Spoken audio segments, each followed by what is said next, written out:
Le pasteur est-il un dictateur ?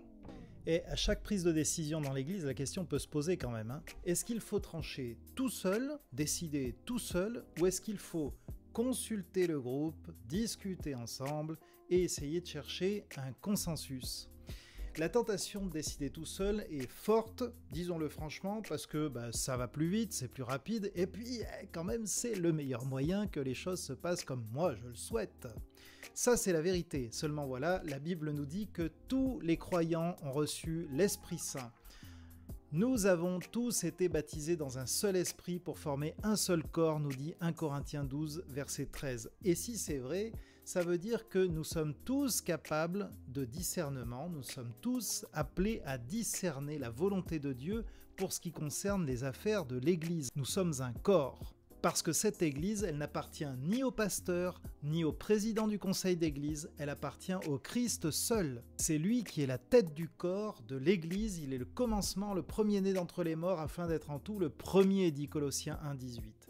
Si tu es responsable d'un groupe dans l'Église, ton rôle n'est donc pas d'imposer ta vision. Ton rôle, ça va être d'aider chacun à participer au discernement collectif. Nous avons la pensée du Christ, dit 1 Corinthiens 2,16. Et encore que 2 ou 3 prophètes parlent et que les autres jugent. Ça veut dire que quand on croit parler au nom de Dieu, eh bien en fait c'est au collectif, c'est aux autres, c'est à celui qui reçoit cette parole de juger si oui ou non elle vient bien du Seigneur.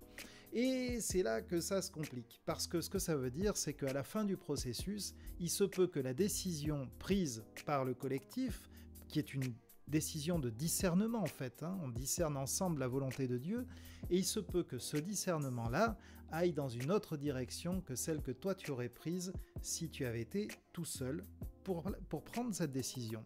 Et si tu es intègre, même si c'est toi qui viens nouer la gerbe à la fin, tu vas suivre la voie discernée collectivement.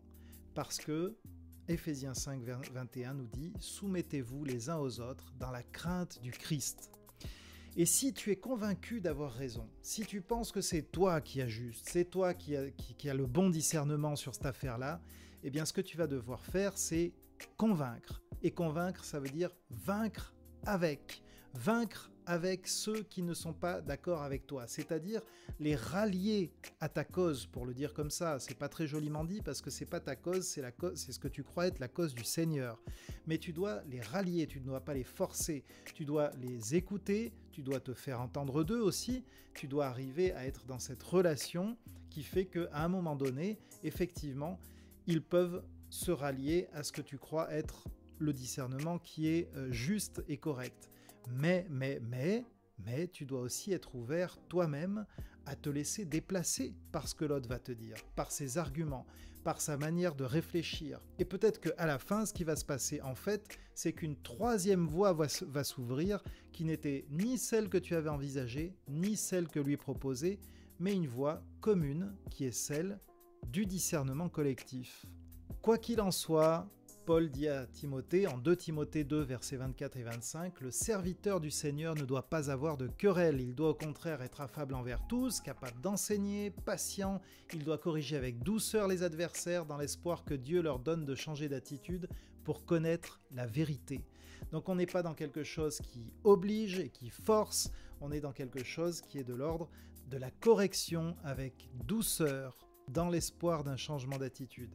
Et ça, c'est vraiment le chemin difficile. C'est le chemin le plus lent aussi, et c'est en ça parfois qu'il est difficile d'ailleurs. Et en plus de ça, cerise sur le gâteau, c'est pas toujours le plus lisible pour les observateurs extérieurs, ceux qui pensent, comme dans le monde, que le leader c'est celui qui décide et les autres ils ont juste à suivre. Eh bien c'est pas comme ça que ça se passe, il n'en est pas de même parmi vous, dit Jésus, au contraire, celui qui veut devenir grand parmi vous sera votre serviteur. C'est en Matthieu 20, verset 26. Dans l'église, il n'y a pas de patron, il n'y a pas de patron dans l'église, il y a des disciples. Et ces disciples-là, ils cherchent ensemble à discerner la voix de leur maître. « Mes brebis écoutent ma voix, dit Jésus, je les connais et elles me suivent. » Et toi, c'est quoi ton style de leadership ?